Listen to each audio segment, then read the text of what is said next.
UPSC PCS में अक्सर ये पूछा गया है। Hello guys, this is Surendra Kumar, aware IAS academy के यूट्यूब चैनल पे आपका स्वागत है। गाइस, आज हम बात करेंगे एक वेरी इंपॉर्टेंट टॉपिक के बारे में, और टॉपिक है स्टैट्यूटरी बॉडी या वैधानिक निकाय। स्टैट्यूटरी बॉडी से लगातार यूपीएससी सवाल पूछती है और बाकी पीसीएस एग्जाम में भी क्वेश्चंस पूछे जाते हैं। ऑल्दो सवाल ये नहीं पूछा जाता है कि स्टैट्यूटरी बॉडी होती क्या है, बट स्टैट्यूटरी बॉडी कौन सी है, उनका गठन कब हुआ, उसके बारे में आपसे लगातार क्वेश्चन पूछे जाते हैं, सवाल पूछे जाते हैं। तो गाइज, इस वीडियो के अंदर हम लोग स्टैट्यूटरी बॉडी कौन कौन सी हैं और वो कब बनी, उनका गठन कब हुआ, कॉन्स्टिट्यूशन उनका कब हुआ, उन्हीं के बारे में हम इस वीडियो लेक्चर में बात करेंगे। तो सबसे पहले बात करते हैं स्टैट्यूटरी बॉडी के बारे में, यानी वैधानिक निकायों के बारे में या वैधानिक संस्थाओं के बारे में। तो क्या होती है स्टैट्यूटरी बॉडी और वैधानिक संस्थाएं? तो गाइज, ये वो संस्थाएं होती हैं, ये वह निकाय होते हैं जो पार्लियामेंट्री एक्ट के थ्रू बनाए जाते हैं या किसी लेजिस्लेचर के थ्रू या किसी कानून के थ्रू इनको बनाया जाता है। यानी इनकी जो शक्तियां होती है, इनकी जो पावर होती हैं, वो किसी न किसी अधिनियम से, किसी न किसी एक्ट से इनके पास में आती है। तो गाइज, आज हम बात करेंगे स्टैट्यूटरी बॉडी के बारे में। तो कौन कौन सी स्टैट्यूटरी बॉडी है, वन बाय वन हम इसके बारे में बात करते हैं। तो गाइज, सबसे पहले आते हैं हम लोग सेबी के बारे में, security exchange board of India के बारे में आते हैं। तो ये क्या है गाइस, आप सारे बच्चों को पता होना चाहिए। ये कैसी बॉडी है, कैसा निकाय है?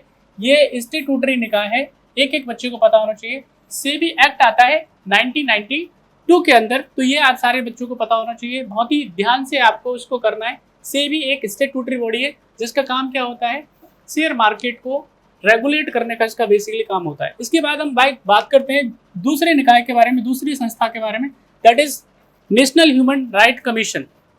नेशनल ह्यूमन राइट कमीशन जो एक्ट आता है आपके पास में, वो आता है protection of human national human right act 1993 के नाम से। तो ये सारे बच्चों को पता होना चाहिए। ये भी कैसी है, स्टैट्यूटरी बॉडी है। इसके अलावा जो हमारा आता है that is national commission for women. बहुत बार ये पूछा जाता है, यूजीसी नेट, यूपीएससी, पीसीएस में अक्सर ये पूछा गया है, ये किस तरह की संस्था है, यानी नेशनल कमीशन फॉर वुमेन ये कैसे संस्था है। तो सारे बच्चों को पता होना चाहिए, स्टैट्यूटरी बॉडी है। तो इसके लिए जो एक्ट आता है नेशनल कमीशन फॉर वुमेन 1990 के नाम से आता है, और ये इसको इम्प्लीमेंट किया जाता है 1992 के अंदर। तो ये स्टैट्यूटरी बॉडी है।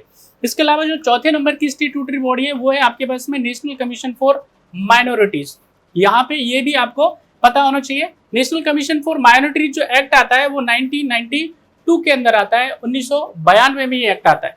इसके अलावा गाइस, जो पांचवी बॉडी है that is NGT, national green tribunal. ये भी कैसी बॉडी है, स्टैट्यूटरी बॉडी है। और नेशनल ग्रीन ट्राइब्यूनल जो एक्ट आता है आपके पास में 2010 में आता है। बहुत बार यूपीएससी ने इससे सवाल पूछा है, एक एक बच्चे को इसके बारे में पता होना चाहिए।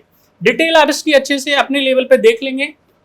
हम आपको सिर्फ एक लिस्ट यहाँ पे प्रोवाइड कर रहे हैं जिसको आपको मेमोराइज करना है, याद करना है विद द डेट के साथ में आपको याद करना है कौन सी बॉडी स्टैट्यूटरी बॉडी है। अगर हम बात करते हैं नेक्स्ट, हमारी जो 6 बॉडी है that is arm force tribunal. तो आर्म फोर्स ट्राइब्यूनल एक्ट आता है आपके पास में 2007 में। ये भी क्या है, स्टैट्यूटरी बॉडी है। Central vigilance commission statutory body है। सेंट्रल विजिलेंस कमीशन एक्ट आता है आपके पास में 2003 के अंदर। इसके अलावा अगर बात करते हैं यूनिक आइडेंटिफिकेशन अथॉरिटी इंडिया के बारे में, तो ये भी गाइस कैसी बॉडी है, स्टैट्यूटरी बॉडी है। और यूनिक आइडेंटिफिकेशन अथॉरिटी एक्ट आता है, ये विशेष ध्यान रखेंगे। आधार आप याद रखें, आधार से लगातार यूपीएससी ने क्वेश्चन पूछा है, तो आपको यहाँ पे ध्यान रखना है targeted delivery of financial and other subsidies benefits and service act 2016। Very important है, बार बार आपसे सवाल इसमें से पूछे गए हैं आधार से related, right.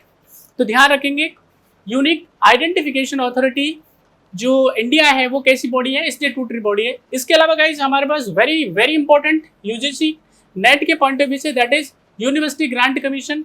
University grant commission act आता है गाइस आपकी 93 के अंदर, दिसंबर 93 के अंदर, और इसको इंप्लीमेंट किया जाता है 1956 के अंदर। तो ये वेरी इंपॉर्टेंट है यूजीसी नेट एग्जाम के पॉइंट ऑफ व्यू से, तो सारे बच्चों को पता होना चाहिए। इसके अलावा गाइस बात करते हैं हम लोग national council for teachers education. ये भी कैसी बॉडी है, it is also a statutory body, ये भी एक वैधानिक निकाय। तो एनसीटीई एक्ट जो आता है आपके पास में 1993 के अंदर आता है, जिसमें टीचर्स के लिए विशेष ट्रेनिंग प्रोवाइड करी जाती है। इसके अलावा गाइस नेक्स्ट जो आपके पास स्टैट्यूटरी बॉडी है वो है AICTE, all India council for technical education. ये भी कैसी बॉडी है, ये भी एक स्टैट्यूटरी बॉडी है। All India council for technical education act आता है 1945 के अंदर, तो एक एक बच्चे को ये याद होना चाहिए। और जो अंतिम है आपके पास में, that is medical council of India. ये भी कैसी एक बॉडी है, स्टैट्यूटरी बॉडी है, ये भी एक वैधानिक निकाय है। और एमसीआई एक्ट आता है गाइस 1956 के अंदर। लेकिन यहाँ पे आपको मैं याद दिला दूं कि इस एमसीआई एक्ट को क्या किया गया है, इसको रिप्लेस किया गया है एनएमसी एक्ट के through, national medical council board के थ्रू इसको क्या किया गया है, अभी 2020 में रिप्लेस किया गया है। बट वो क्या है, वो स्टैट्यूटरी बॉडी नहीं है, यानी एनएमसी स्टैट्यूटरी बॉडी नहीं है। तो गाइस ये 12 वेरी इंपॉर्टेंट स्टैट्यूटरी बॉडी हैं, सारे बच्चों को याद होनी चाहिए, आपको रटा होना चाहिए। जरूर इसमें से सवाल आपसे पूछा जाएगा। मिलते हैं अगले वीडियो में, अपना ध्यान रखें, पढ़ाई करते रहें। Thank you so much.